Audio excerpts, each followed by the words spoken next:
আসসালামু আলাইকুম। এটিএন বাংলা সংবাদে সবাইকে স্বাগত জানাচ্ছি আমি চিন্তিয়া হক।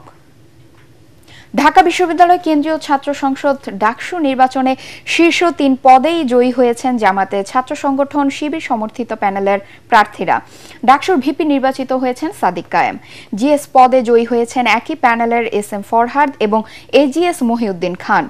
সকালে ঢাকা বিশ্ববিদ্যালয়ের সিনেট ভবন থেকে চূড়ান্ত ফলাফল ঘোষণা করেন চিফ রিটার্নিং কর্মকর্তা অধ্যাপক জসিমউদ্দিন। প্রাপ্ত ফলাফলে ছাত্র শিবিরের সাদিক কায়েম ১৪,০৪২ ভোট পেয়ে ডাকসুর ভিপি নির্বাচিত হয়েছেন। তার নিকটতম প্রতিদ্বন্দ্বী ছাত্রদলের আবিদুল ইসলাম খান পেয়েছেন ৫,৮০৮ ভোট, পেয়েছেন ৩,৩৭৯ ভোট। আরেক স্বতন্ত্র প্রার্থী শামীম হোসেন পেয়েছেন ৩,৮৮৪ ভোট। জিএস পদে জয়ী হয়েছেন একই প্যানেলের এসএম ফরহাদ। তার প্রাপ্ত ভোট ১০,৭৯৪। তার নিকটতম প্রতিদ্বন্দ্বী ছাত্রদল সমর্থিত প্রার্থী শেখ তানভীর বারী হামিম পেয়েছেন ৫,২৮৩ ভোট। এছাড়া প্রতিরোধ পর্ষদের মেঘ মোল্লার বসু পেয়েছেন ৪,৯৪৯ ভোট। এজিএস পদে ছাত্র শিবির সমর্থিত প্রার্থী মহিউদ্দিন খান ১১,৭৭২ ভোট পেয়ে জয়ী হয়েছেন। ছাত্রদলের এজিএস প্রার্থী তানভীর আল হাদি মায়েত পেয়েছেন ৫,০৬৪ ভোট। এছাড়া ডাকসুর কেন্দ্রীয় ও হল সংসদের অন্যান্য পদেও বিপুল ভোটে জয় পেয়েছেন শিবির সমর্থিত প্যানেলের প্রার্থীরা।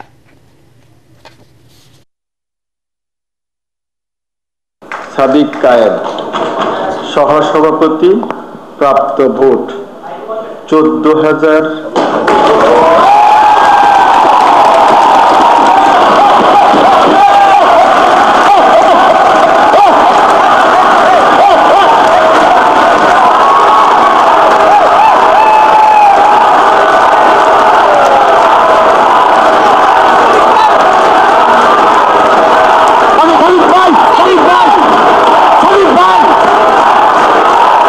মোহাম্মদ আবিদুল ইসলাম খান সহসভাপতি, প্রাপ্ত ভোট ৫,৭০৮।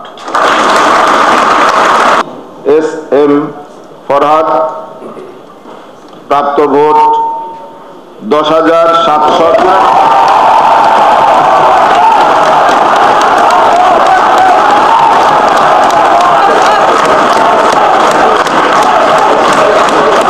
ব্যালট নম্বর ১৪ মোহাম্মদ মহিউদ্দিন খান সহ সাধারণ সম্পাদক, প্রাপ্ত ভোটের সংখ্যা ১১,০০০।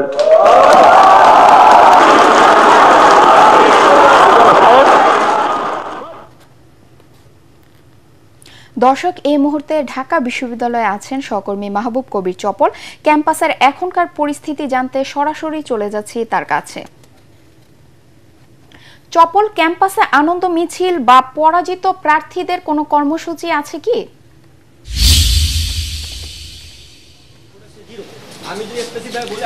না, আসলে আজকে একেবারে ঢাকা বিশ্ববিদ্যালয় ক্যাম্পাস শুনশান, কোনো ধরনের আনন্দ মিছিল নেই, কোনো শোরগোল নেই। প্রার্থীরা যারা বিজয়ী হয়েছেন তারা চলে গেছেন। তবে এই মুহূর্তে আমি আছি মধুর ক্যান্টিনের সামনে। এখন দুজন প্রার্থী, যারা মধ্যে একজন পরিবেশ ও সমাজ কল্যাণ বিষয়ক সম্পাদক আর একজন কেন্দ্রীয় ডাকসুর সদস্য, তারা ব্রিফিং করছেন। তারা যেটি বলছেন যে ডাকসু নির্বাচনে কারচুপির অভিযোগ তারা করছেন। আমরা সরাসরি একটু ব্রিফিংয়ে তাদের কথাই শুনতে চাই।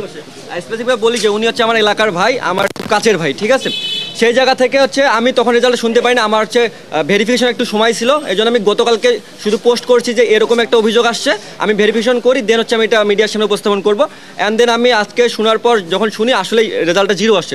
এখন এই ক্ষেত্রে হচ্ছে আমার অভিযোগটা এটা যে বাকি কোন কেন্দ্রে কি হয়েছে না হয়েছে সেটা আমার দেখার বিষয় নয়। আমি যেই কেন্দ্রে ভোট দিয়েছি, আমার ভোটটা যদি বাতিল হয়, মানে আমার ব্যালট পেপারটা যদি বাতিল হয়, সেটা উল্লেখ করতে হবে যে কেন ব্যালট পেপারটা বাতিল হয়েছে।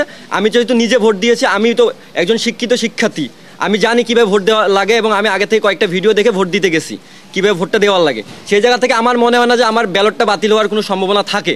যদি বাতিল হয় সেই ব্যালটটা উপস্থাপন করতে হবে, নইলে আমি মনে করি যে যেগুলো অভিযোগ আসতেছে একের পর এক, সেই অভিযোগগুলো সত্যতা প্রমাণিত হবে এটার মাধ্যমে। এবং সেই ক্ষেত্রে হচ্ছে ভোট কারচুপির যে ইস্যুটা, গতকালকে আপনার মিডিয়ারে দেখেছেন বিভিন্ন জায়গা থেকে বিভিন্ন রকম অভিযোগ এসছে এবং নিয়ম বহির্ভূত অনেক কর্মকাণ্ড ঘটেছে ডাকসু নির্বাচন কেন্দ্রিক।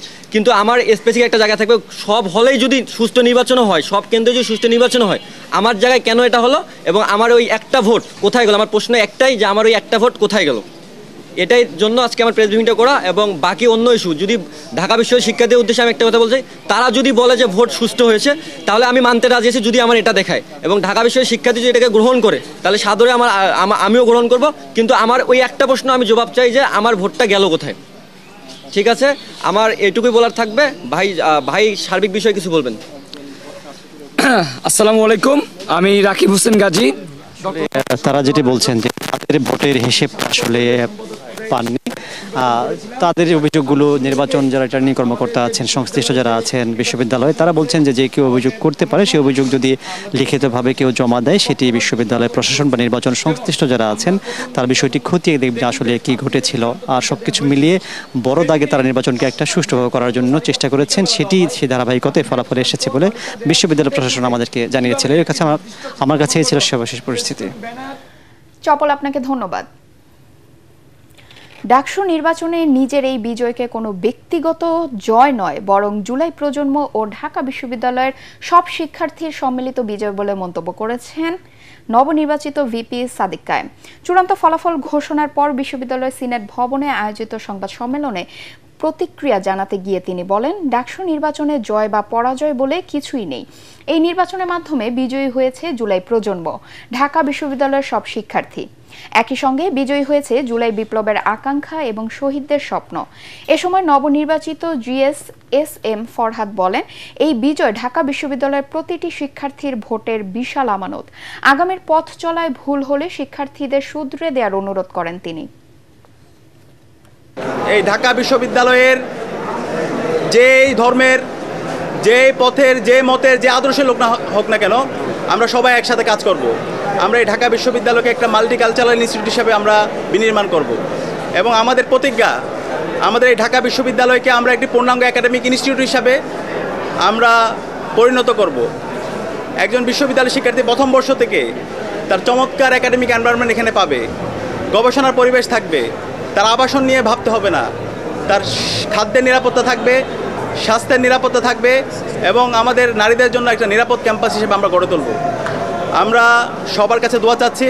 সারা দেশের মানুষ আমাদের জন্য দোয়া করেছেন, আমাদেরকে পরামর্শ দিয়েছেন, বিশ্ববিদ্যালয়ের শিক্ষার্থীরা আমাদেরকে পরামর্শ দিয়েছেন।